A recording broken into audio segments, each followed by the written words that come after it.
more. WEEI Late Night. WEEI. Watch us, love us. Just follow WEEI on Twitter. What is it like to play in front of Boston Celtics fans? There we go. It's all of that and more. But no, it's awesome. It's awesome. You know, some of the most devoted fans that you'll probably ever play in front of.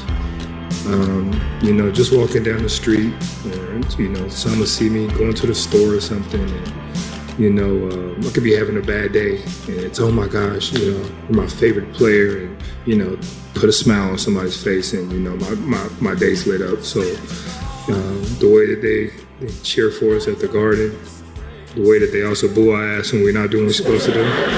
You know, they let us know. They keep us grounded as well. Only the best fans do. Only the best fans do. See, that's like a good friend. You don't want the one that always says yes. You want the one that's going to be honest with you no matter what. And that's Boston fans. Love that. Love that.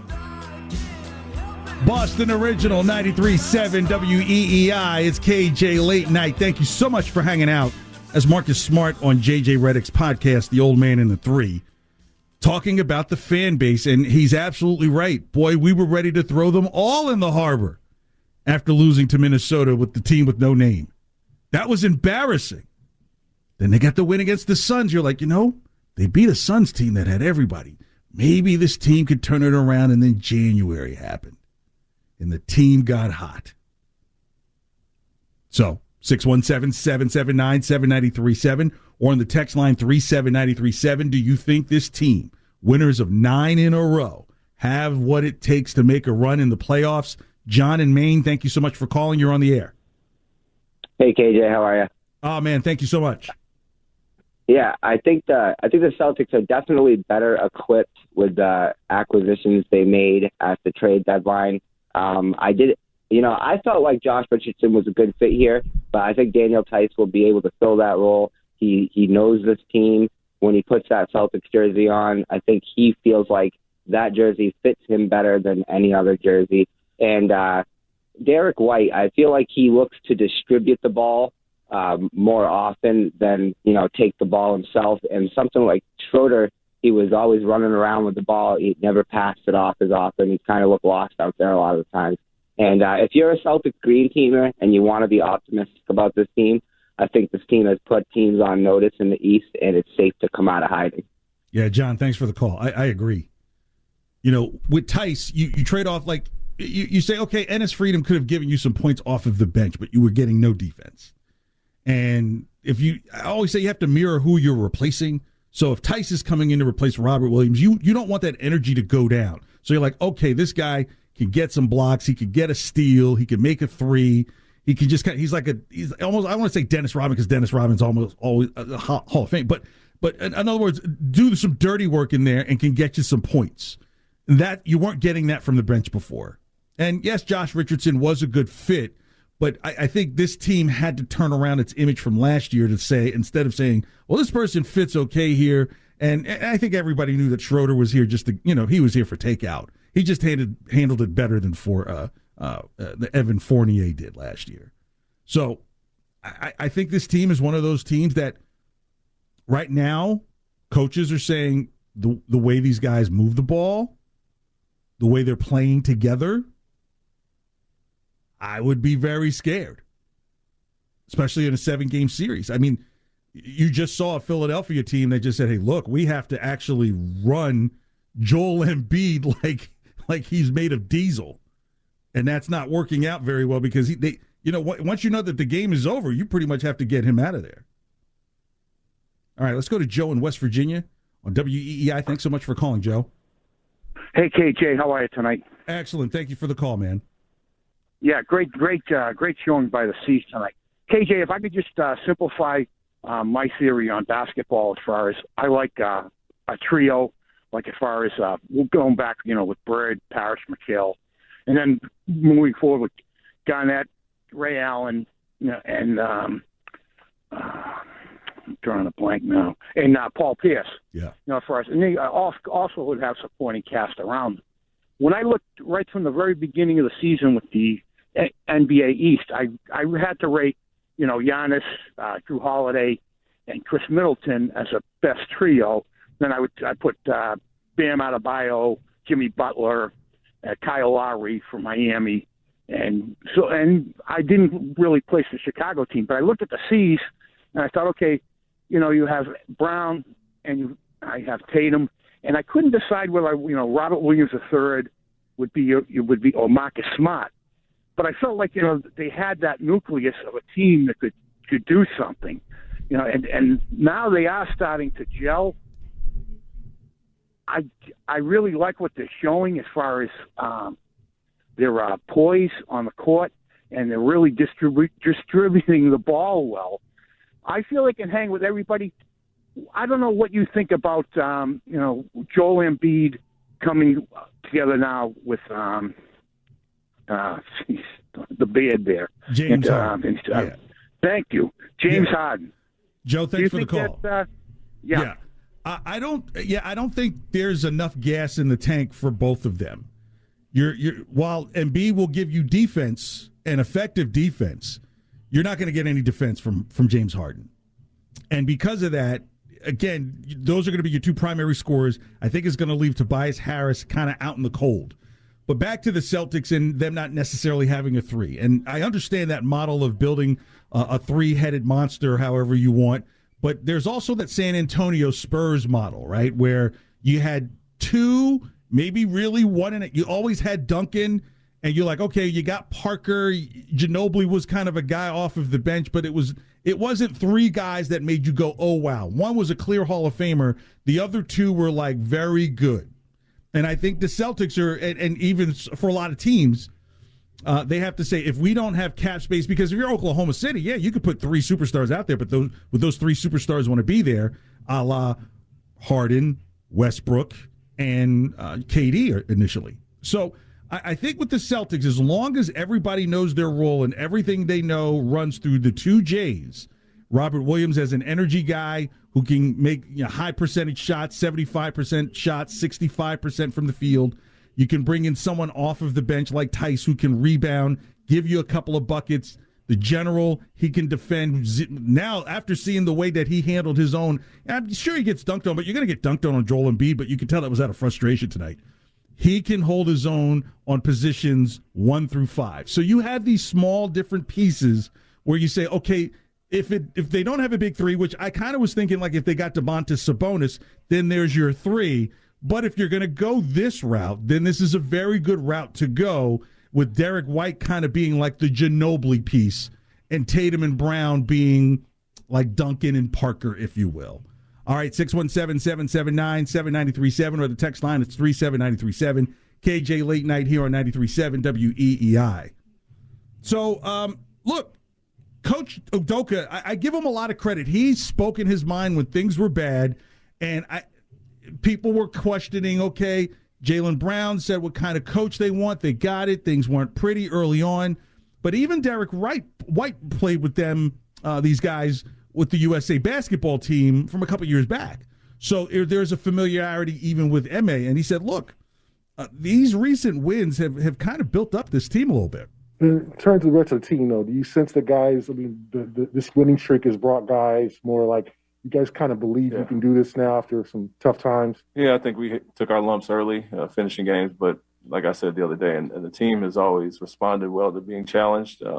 Even in the games we were losing, the way we were losing early, I was always optimistic because we did build big leads with people in and out of lineups. The team never, stopped fighting or stopped playing the right way. We still continue to build leads, and then we got better as the season went, finishing games. And now you add a few pieces that obviously winning breeds some of that confidence, and I think guys are gelling together well, and it's kind of like we know the group we have going forward now. And so, I think we're on a good streak right now, and we always know we can buckle down and lock in when we need to defensively. And if the nights where the shots aren't falling, you can grind it out. But if they are falling, you see some of the results we had in the past 5 or so games.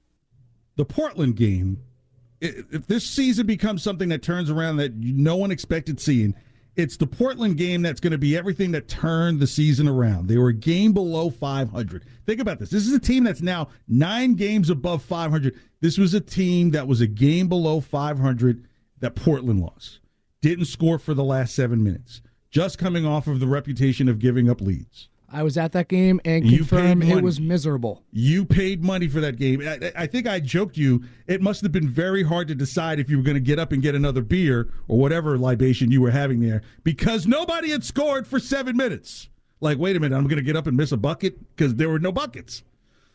But yet, and still, and even I joked over the holidays that, Brad Stevens would suddenly not spend time with the family and go on the road trip right before the trade deadline to see, is this team, do I need to sell some people or am I a buyer? And the way things have fallen into the lap, especially with the Nets, the way the Nets have fallen, you can almost say it's given a lot of other teams hope, specifically the Celtics, because not only are the Celtics not in danger of facing the Nets in the first round like they did last year, which would just be painful to see all over again, but this is a Nets team that had to break itself up. Kyrie still can't play games at home. He's lost games when he's been on the road. So, KD is injured. And then Ben Simmons, which I'll get to here shortly. It's just a disastrous situation for other teams that were supposed to have everything made for them this year. But, look, people are like, well, they haven't really beat anyone. Well, call Adam Silver and say, how did you put that schedule together? Because nobody was saying that about the Celtics when they were losing a bunch of games and at one point had never been 2 games over 500 unless you went back until when they were 8-6. So a lot has changed and a lot has turned over. And even Perk says, look, the East is wide open. But at the end of the day, the Celtics have identity, and I think the way that the East is so wide open and the way that guys are moving around, Brooklyn is struggling and all this, the Celtics, if Jason Tatum could be the Jason Tatum that we saw on Sunday afternoon and put his head down and be aggressive and play angry and play with passion, then absolutely it's wide open, and the Celtics don't have a ceiling. And it happened again tonight. Jason Tatum and Jaylen Brown were on fire. 28 for Tatum, 29 for Brown. That is idealistic. You're which it's like the two dogs facing opposite ends in the Goodfellas painting. You got one going this way. Which one do you go get? That is going to be a headache for any team, any night, because you say, all right, who do we want to stop tonight? And the other guy can easily go for the rest of the points that you think you've stopped him for. Tonight was one of those nights easily. You could have said Tatum could have had 40 and Brown could have had 10. Or Brown could have had 10 and Tatum, or Brown could have had 40. And Brown was on his way to 40 at the half. Easily. So this is a team that when you see them and what they just did to Philadelphia tonight, I know James Harden is probably sitting there going, woo. We might have to see that again. That's not going to be fun. But for the fan base here who is just going through hell with this team this year, it's been hell. I mean, heck, I made a song saying they don't care anymore. Where's the pride of the team? Do they even care to be here? Well, your play will answer those questions and remedy them quick. So while I wouldn't say, right before the NBA All-Star break, but one game remaining with the Pistons at home. And what a game to really make a whole lot of noise and get super, super loud and make it 10 in a row. That would be idealistic going into the NBA All-Star week, because the first game back will be against the Brooklyn Nets. Here is Ben Simmons' press conference when he spoke today. Hey, Ben, there was so much source reporting around everything going on with you. So I guess so you're saying that the mental health issue preceded you requesting the trade in the off season. Okay, I guess can you just shed a little light on the timeline and everything? Yeah, for me, that was never, the mental health has nothing to do with just the trade. It was a bunch of things that I was dealing with as a person in my personal life that I don't really want to go into depth with. But yeah, I'm here now. So, it's a blessing to be, in an organization like this. And, I'm just looking forward to getting back on the floor and building something great here. Yeah, I'm here now. But Ben Simmons just said that mental health had nothing to do with this trade. And while many of us in the media have to walk on eggshells when we discuss this, I'll just say this. I damn told you so. They have this thing called the Family Medical Leave Act. And what it does, it says, look, you're going through some things. The federal government, along with the greater working environment of America, understands that you need to take time away from your job. My thing is, if Ben really was seeking out help, then why play basketball this year? Why play it this season?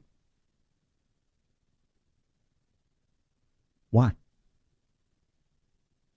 Because if anything, you would want to take as much time to heal yourself long term, right? Money's not the issue. You still get paid. FMLA, you still get paid. You just have to apply for it. You can be getting all the help, all the treatment you need. The Sixers, if it wasn't the problem with the Sixers, as he says, could have provided you with training, dietary, all the stuff you needed for you to get better. But when I see, oh, yeah, I'm here now. I don't know if I ever told the story. A guy I knew who was in the service. Was trying to figure out a way how to get out. Just started pretending to dribble a basketball everywhere he went. Dribble, dribble, dribble, dribble, dribble, dribble, dribble. They were like, well, what are you doing? He'd answer questions, still dribbling the ball. So much so that they went and got him some psychiatric care. Let's check this out. Is there something going on? So they figured something is going on. They gave him his release. And right as he signed the papers, that pretend basketball he was dribble, he put it up on the desk. And they asked him, what was that? He said, game over. Yeah, I'm here now, says Ben Simmons. All right, let's get to Jack on the line. 617-779-7937. Thanks for calling KJ Late Night here on WEEI. Go ahead, Jack. Hey, thanks for taking my call. You know, I just wanted to say it's really impressive. I want to make 2 points. First of all, about Robert Williams. When he came on the scene 3 years ago, I mean, this guy, you really didn't know what you were getting. He was really green. You could see him out there on the floor. He didn't know where to be.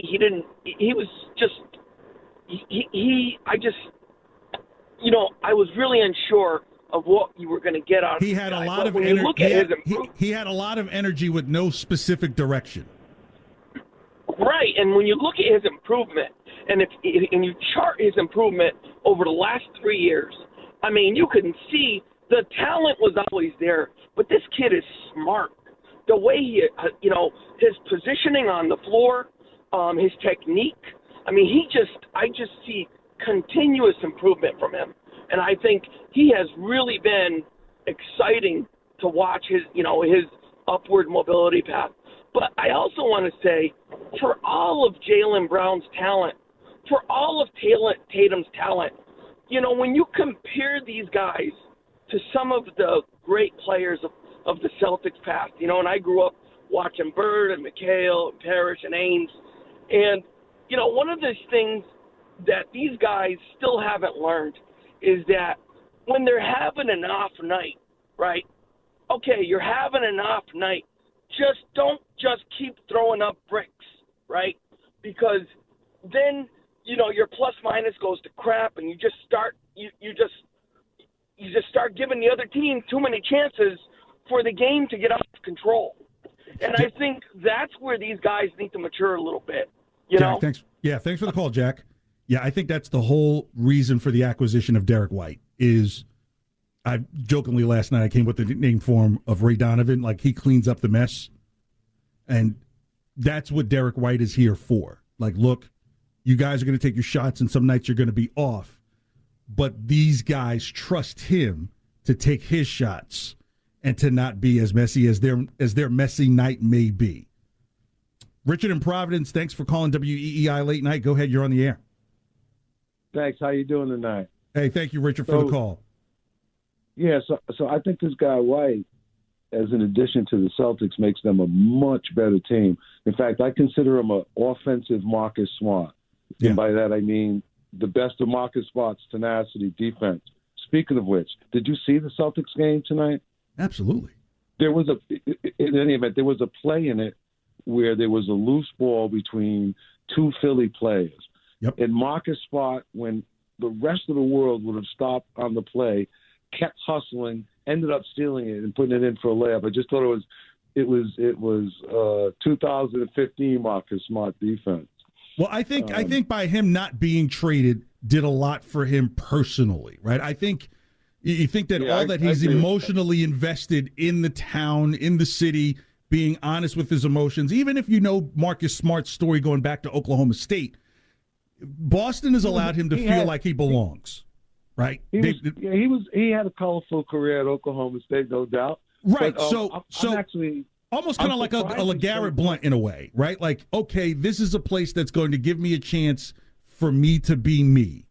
And I give the fan base a lot of credit. Thanks so much, Richard, for the call, because I'm almost up against the break here. Is that Marcus has been able to take the good and the bad and figure some things out. So when he gets the new contract, and a lot of people are saying, like, okay, the reason why Marcus Smart is getting this money is because Marcus Smart probably is very valuable to other teams. But if you're Marcus Smart, you may think, well, I believe I'm still valuable to this team. And the way you do that is the reason why they paid you is not necessarily for the three-point shooting, even if you're the current all-time leader of three-point shots made on the active roster. Nobody cares about that. It's the hustle plays. It's locking up one of the best backcourtmen or wingmen or these other teams, that we know you can get points. So points isn't the issue, is can you make that up? Because they made the 76ers look bad tonight, and they did it early. It's like Grant Williams is kind of another Marcus Smart in a way that can hit. He's just a little bit better shooter. But now you have a guy who can defend guys in the front court, even though they're undersized. He frustrated Joel Embid. It's like the mousetrap that you set up, and you're like, you can't just put cheese on it. We'll get the stuff that doesn't hurt pets. I'm trying to kill a mouse, So I think Marcus Smart realizes that, hey, this team has something. It always has. It's just had to figure it out, like any good relationship. All right, 617-779-7937. The text line is 37937. Still to come. I'm going to throw the tomatoes if you want, but I kind of understand where the owners are in this whole baseball lockout that's going on right now. But next, we talk Olympics and we play foreign athlete or foreign actor here on Late Night, WEEI. New to Curiosity Stream. There's no better